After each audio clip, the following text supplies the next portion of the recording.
Hey, y'all, each week on The Sam Sanders Show from KCRW, we ask big questions and share hot takes about the pop culture we love. Now that we have YouTube, we don't need any more biopics. If they've been alive such that I can watch them on YouTube, I don't need it.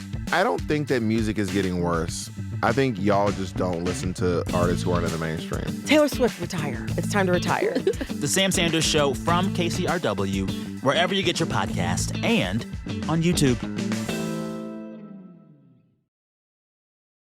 You choose what you love and who you love and where you want to be in life.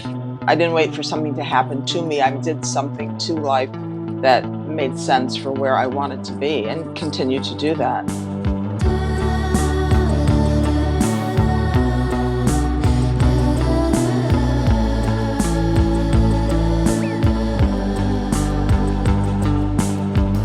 You're listening to Life in 7 Songs. From the San Francisco Standard, I'm Sophie Behrman. Joining us on the show this week is the queer icon, actress, and comedian Sandra Bernhard, whose nearly 5 decades in showbiz have cemented her as a fearless, tell-it-like-it-is force of nature. From Sandra's breakout performance in Martin Scorsese's The King of Comedy, to her groundbreaking role on Roseanne, playing one of the first openly gay characters on television, her legacy is a bonfire of raw talent and unapologetic truth-telling. Sandra, welcome to the show. Thank you. I was, of course, reading all about you in preparation. You've been called acid-tongued and antagonistic by the LA Times and foul-mouthed by the New York Times. And these were in celebration of your sort of brazen, bold style, not admonishments at all, I want to be clear. But I guess I'm curious, when you hear those quotes today, do they still feel like you? Do they ring true? Well, I certainly am very outspoken in my work, and when I'm on stage and it's between me and my audience, I'm pretty honest and forthright, and sometimes you have to cut through a lot of the artifice of life when you're performing, and that's kind of what I'm known for. So I think more and more women have gotten emboldened and are not as afraid to really express themselves as much as they were when I first started performing. So I think there's a lot more openness and honesty in people's performances. Mm-hmm. Okay, so let's go to your first song that you chose, which is Que Sera, Sera by Doris Day. So what is the story behind that pick? Well, it was one of the first little 45s I ever got when I was very little. My babysitter, who was actually a patient of my father's. My dad was a doctor in Flint, Michigan. We called her Grammy Allen. She was Irish. She was from Belfast.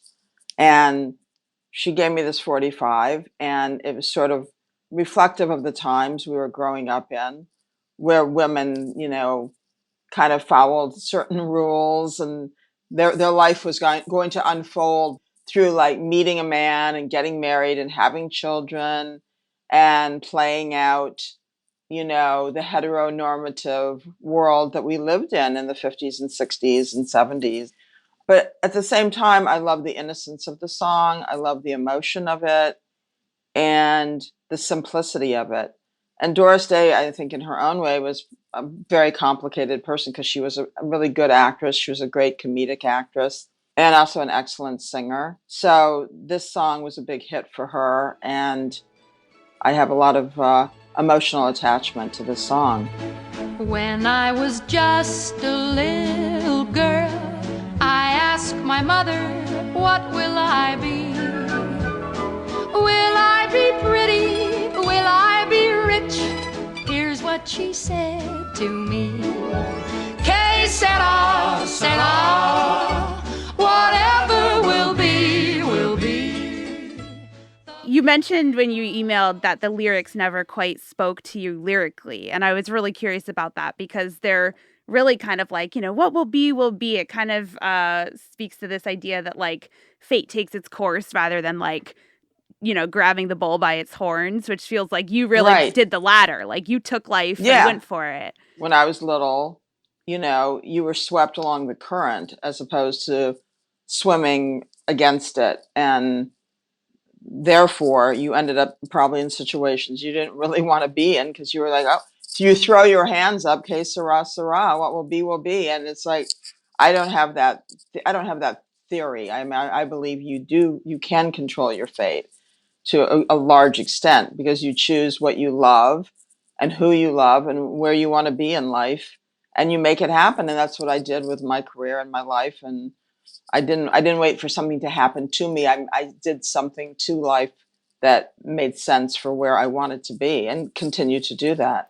You mentioned your dad was a doctor. What did your mom do, and what kind of doctor was he? He was basically a GP. He kind of did everything. He delivered babies and, did house calls in a time when people would call. The phone might ring at 2 a.m, and he'd get up and either go to the hospital or go to somebody's house if they had like a fever, or give them a shot of penicillin. I don't know what was going on. He was just at his office all the time. And my mom was an abstract artist. Okay. So she was always studying with different art teachers at Flint Community College, and they were all actually, kind of renowned and very successful artists in the early 60s, abstract, modernist. And my mom was also very talented. And again, had she been left to her own devices, she may have never gotten married, and she might have pursued her art as a full-time, career in life. And I think she would have been very successful at it.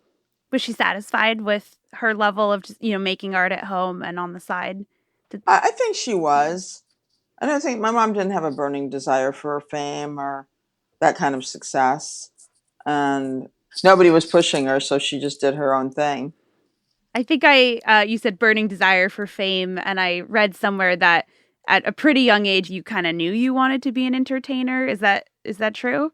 And how old were you? Oh yeah, I'm definitely. I articulated it by the time I was 5. Wow. But I always performed and sang and did my little shows for my family from the time I could remember talking and singing. So I kind of came into the world feeling the connection to that. What kind of show would you put on? Like paint a scene for me, 5, 6, 7 years old. Oh, I might grab my father's shoehorn, I had a long stem, and sing Bill Bailey, that song, "Won't you come home, Bill Bailey? Won't you come home?" Love it. Whatever the sort of the fun song of the time, I would do my little soft shoe and performance.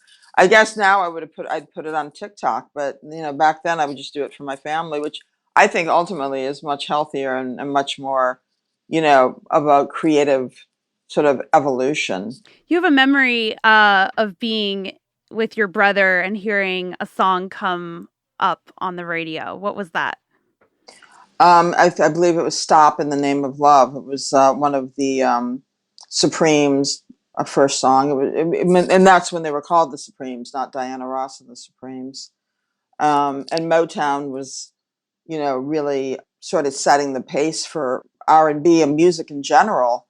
So when we were, hanging out in my brother's room and it was snowing outside and we were listening to his AM radio and that song came on, and hearing it for the first time when I was probably like 6 or 7, it was incredible.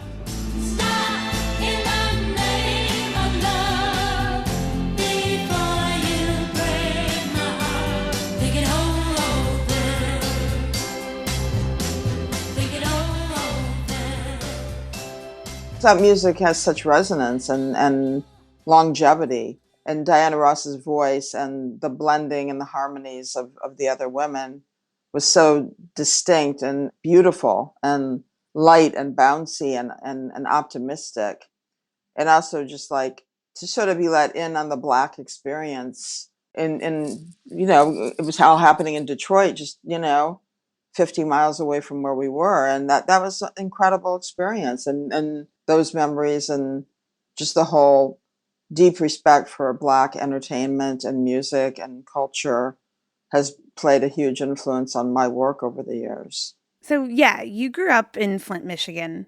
What was that like? It was a very insular town. It was a factory town, GM and Buick and Body by Fisher. So a lot of factory workers, a lot of working class people, and then, a small but very sort of tight-knit Jewish community. And so it was Americana, but in a way, sort of, just, I don't know. I mean, I can't imagine being in a town like that again. I don't think it exists. It was cool. It was fun. It was fun to be in a place where you knew a lot of people. Mm-hmm. You knew your neighbors, you knew your friends' parents, you knew their kids, and you know them at school, you know them from going to synagogue and temple, and there was a lot of, cross-pollination amongst your friends, my brother's friends. Everybody knew each other. So you chose for your third song, Like a Rolling Stone by Bob Dylan. That was more of a personal story because my oldest brother, Dan, left home when he was 18, and he was really like immersed in Bob Dylan and the folk music scene. And he was also very influenced by Jack Kerouac on the road. And he was sort of a rebel, and he wanted to be a writer. So when he left home, my dad sort of threw him out of the house. He wasn't going to do anything that was constructive, according to my father. So he left home, and like a Rolling Stone, because he was so into Bob Dylan, he'd sit in the basement and smoke Marlboros and listen to Dylan hours on end on the hi-fi. That seemed like the perfect song for him leaving home, and for us to actually also be leaving home and moving away from Michigan. So like a Rolling Stone kind of encompasses that whole idea of leaving behind whatever is comfortable and throwing yourself into an unknown situation. And my brother was trying to be freewheeling. I guess my father was too, in his own way. So the song just sort of makes sense for everybody.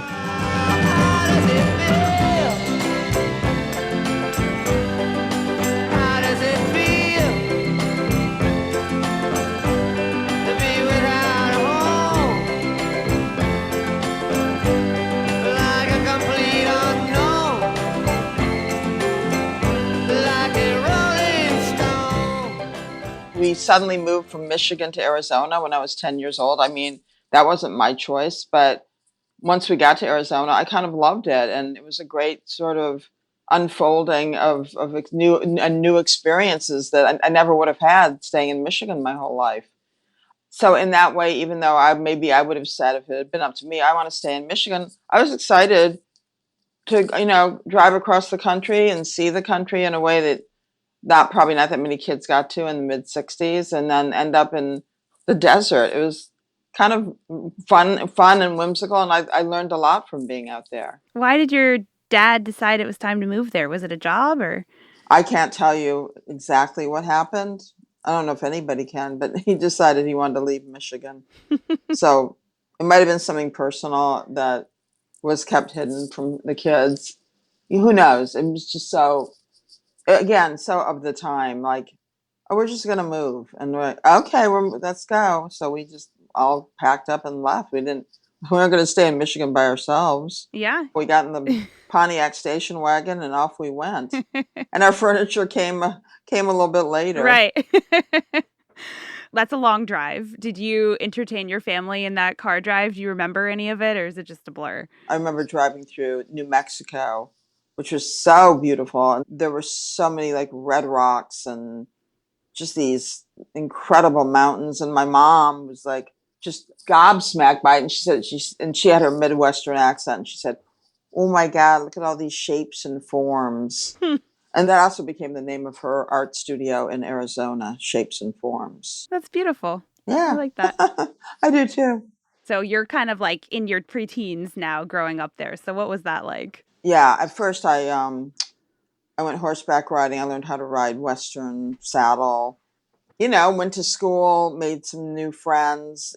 There was a fair amount of divorce in Arizona. So a lot of my friends came from, I think fractured relationships with their parents. And so in that way, it was like very exotic because in Michigan, everybody was together and had been together and everybody knew each other. And Arizona, everybody was estranged from their families, in many ways estranged from, their neighbors.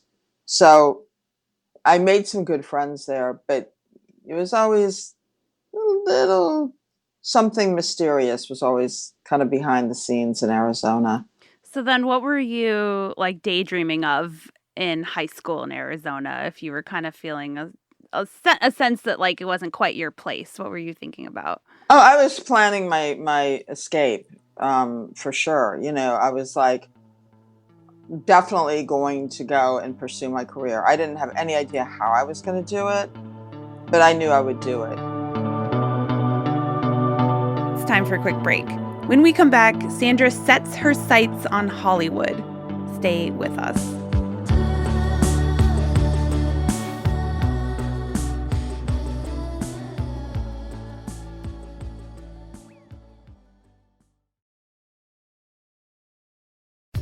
Hey everyone, I want to recommend a podcast. Hard Knocks is a show about resilience, self-discovery, and finding meaning after chaos, hosted by Amanda Knox. Each week, Amanda sits down with fascinating guests, writers, thinkers, artists, to explore how we learn, grow, and rebuild ourselves after life knocks us down. Amanda brings humor, honesty, and hard-earned perspective to every conversation, drawing on her own experience of being wrongfully convicted and rebuilding her life. Amanda was a guest on Life in 7 Songs in one of our most moving episodes, opening up about how music became a lifeline during her years of wrongful imprisonment. On our show, she spoke candidly about turning pain into wisdom and also about how we're all so much more than our worst moments. If you liked that episode, you'll love her show, available wherever you listen to podcasts. I'm Jesse Alejandro Cottrell. And I'm Emily Dreyfus, and this is Pacific Standard Time. We have stories from all over the state of California, all the big battles that are happening here. Prop 50, housing affordability, tech, and immigration. And we're really excited to bring you the stories about how California is dealing with what it means to be alive in 2025. Subscribe to Pacific Standard Time, a new weekly show from the San Francisco Standard. We'll have new episodes every Wednesday starting November 19th, wherever you get your podcasts.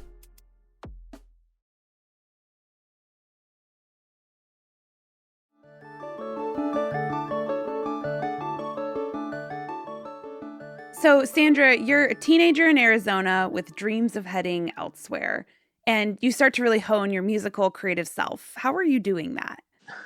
I sang in the chorus, but they didn't let me in the best chorus at Sera High School, the ones that put on the musicals, which was really, it turned out to be a blessing because the head of that department was molesting a lot of the girls. Oh, God. I know, it's really fucked up. So, because I didn't fit in, of course, who do they like? They like the blonde, waspy-looking girls. So I was also very skinny and I looked very, very young. And so I wouldn't have been interesting to some lecherous creep. Well, thank goodness. So that's always been yeah. That's what I'm saying. It's always been like a blessing for me. It's like, I'm so glad I don't look like the girl next door because my life probably would have been destroyed by it. Yeah. Oh. So you were listening to Joni Mitchell in your teens. Yeah. What did she mean to you? Mm-hmm.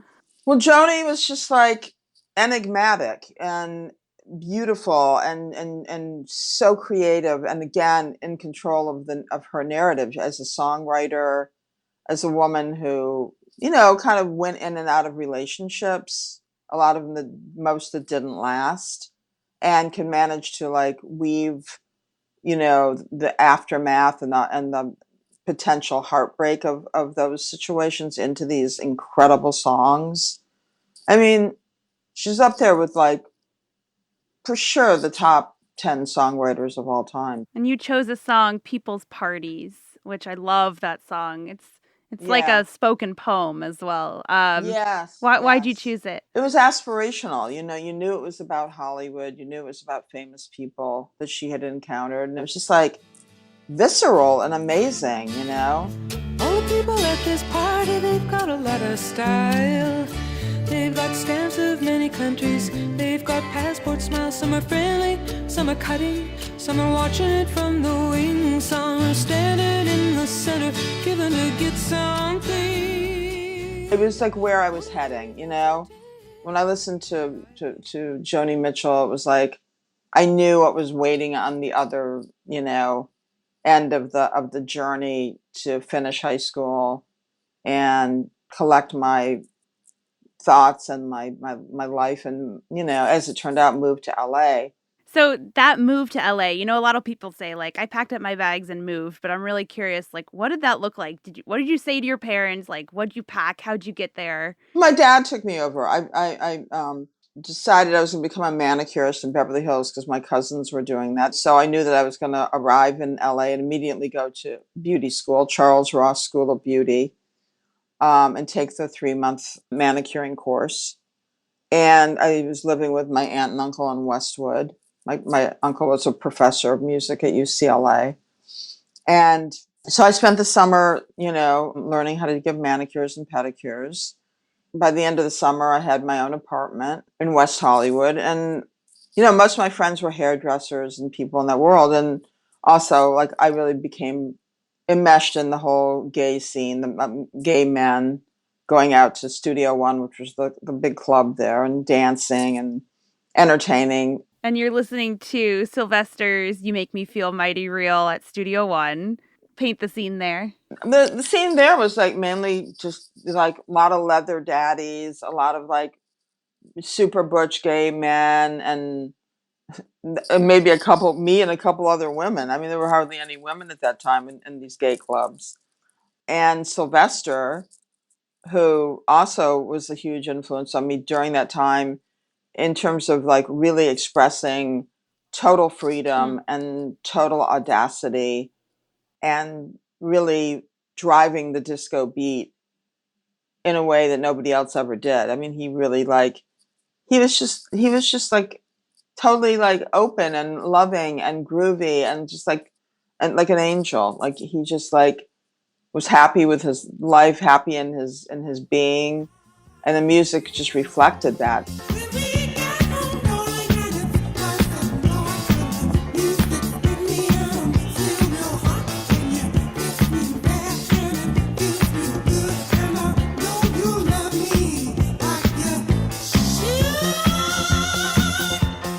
So when you'd go out and you'd dance, it was just like you were like just levitated off the ground a few inches all the time. And that's what the whole gay scene was like at that time. It was a little bit it was definitely behind the scenes. It was private, it was insular, and very much setting the trend for what most people wanted in their lives, which was a chance to go out and just really be something that they would never be anywhere else than on the dance floor. Your next song is Lose Again from Hasten Down the Wind. How come? Well, I mean, Linda Ronstadt, vocally for me, she's like the loud clarion call of pop music. And there's just it's like her throat was just completely open. There was nothing confining it. And it also was so California. She captured the California spirit of when I first moved there, going down to the beach.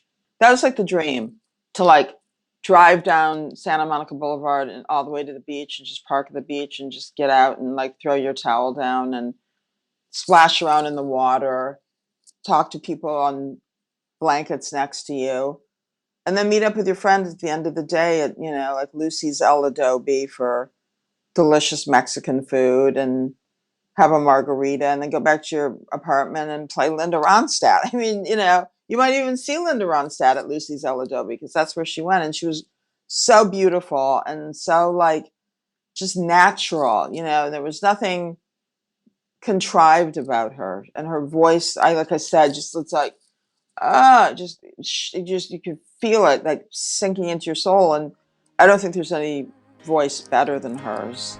There's nothing to save me from this ball and chain.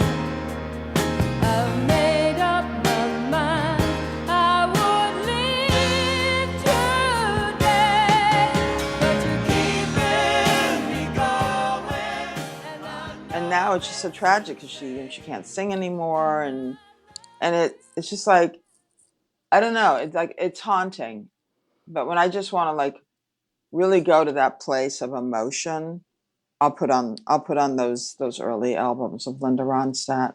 So when did you start transitioning out of working at the nail salon and start doing films and comedy and the TV appearances full time? I don't know. I mean, I feel like by 78, 79, I didn't have to work as a manicurist anymore. There was a woman who, I think I met her at beauty school. Her name was Judy Vallon. And she's the one who said, "You're really funny. I'm going to take you to the open mic night at the Ye Little Club in Beverly Hills."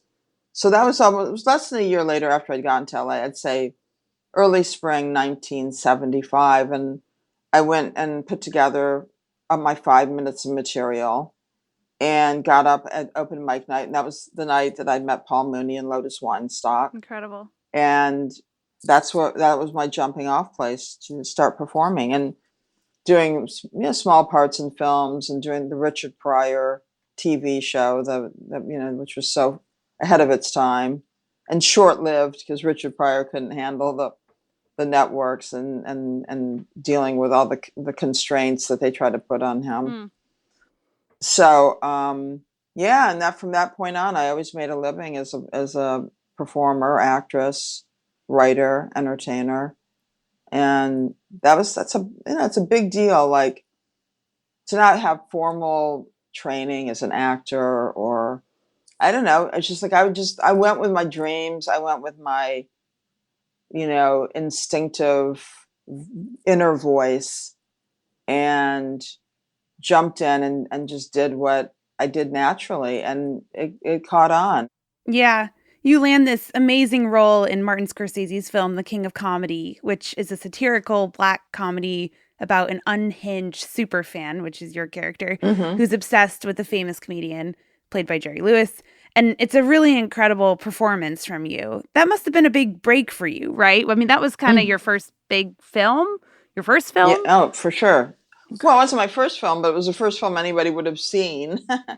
And certainly it was a breakout role, and would have been for any actress who got it. It was just that there's just not that many roles, where you really get to do that. Well, just describe, what did you do with that role for someone who maybe hasn't seen it? I took my improvisational skills and put them to use. And I also took my exasperation at the world and channeled it all into Masha, who was the character. What was that exasperation with the world coming from, or what were you feeling at that time? Well, I think it's the same exasperation I feel now that the world is, it's misogynist, it's racist, it's, homophobic, it's square, it's, boring, it's driven by money. I mean, we all want to have some security, and everybody should have security, but I'm talking about the people that are just driven to make so much money that they could run a small nation. I find that very unappealing. So you went on to produce a number of one-woman shows. Yeah. You're still doing one-woman shows, but I'm thinking specifically of I'm Still Here, Damn It. What's that one about? Well, it was sort of like I'm back and better than ever, and I've been, kicked around, and people have tried to hold me down, but here I am again. It's like this, fake famous woman who's been through hell, and it's so not what I've been through and so not how I feel, but it was sort of just like a persona. You were pregnant at the time, although you've said many times that it was important to you not to advertise that, or sort of how come? Well, I just thought it was funny just to be pregnant. Everybody's pregnant who's pregnant, and everybody has basically the same experience. And just because this is what I do for my living, I'm in front of people, doesn't make my journey as, a mother to be any more important or, sort of special. Matter of fact, it almost makes it less because, I'm being taken care of. I'm doing what I want to do. And most women have to take care of their husbands or the rest of their kids. And I didn't have anybody. I was just on my own. Just me and my baby. And that was really fun and crazy. Something I never really thought I'd have a kid. And so when I did it, it was sort of like, I'm just going to ride it out and be on stage and never talk about it and just do what I would be normally doing as a performer, as an artist. And it made it really fun and crazy and special. And you're listening to Stevie Nicks' Edge of 17 when you're doing that show. How come? Well, I mean, when I was pregnant, Fleetwood Mac was really back in a big way. And, it was the full band. And I went to see them on Thanksgiving Day when I was pregnant. And then I actually got to interview Stevie Nicks. I think it was her 50th birthday. I went to see her do her solo performance and then interview her for MTV. And I was like at least 7 months pregnant. But it was really, really fun to talk to her. And I think she was sort of like trepidatious about, crossing the Rubicon into 50. As we all feel now, we'd be happy to be back at 50. And I'm sure Stevie would be like, okay, I'll be 50 again.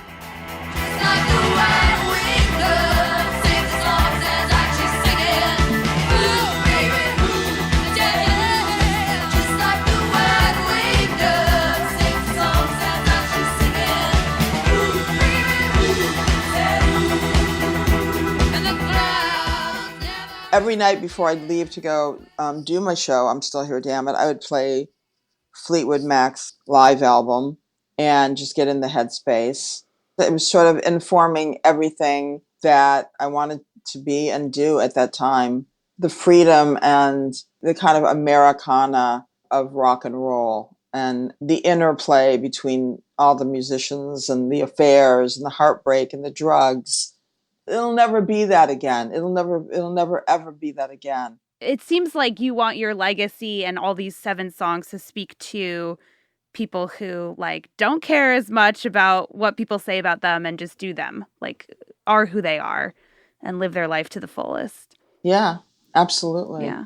People who gave and loved what they did and really honed their craft. And that's why I love what I do. And there are certain performers, and I think I chose all of them carefully today.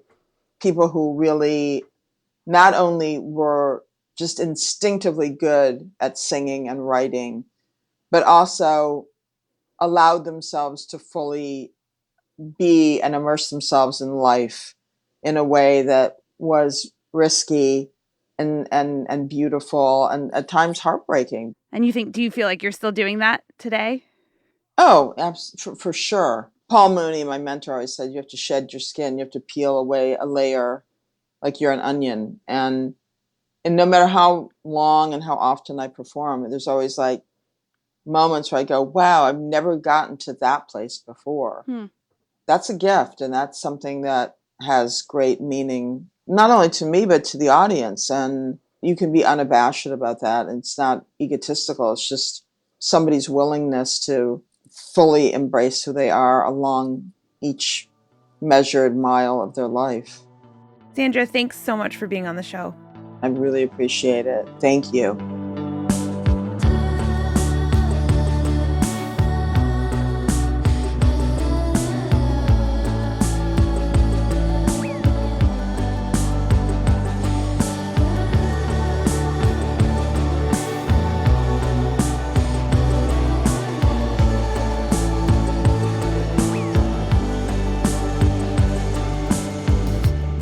Life in 7 Songs is a production from the San Francisco Standard. This episode was produced by me, Sophie Behrman, and our senior producer, Jasmine Morris. Our executive producers are Griffin Gaffney and John Steinberg. This episode was mixed by Michelle Lanz. Our theme music is by Kate Davis and Zubin Hensler, and Clark Miller created our show art. Our music consultant is Sera Tembekshian. You can find Sandra Bernhard's full playlist at sf.news/Spotify. Thanks for listening, and see you next time.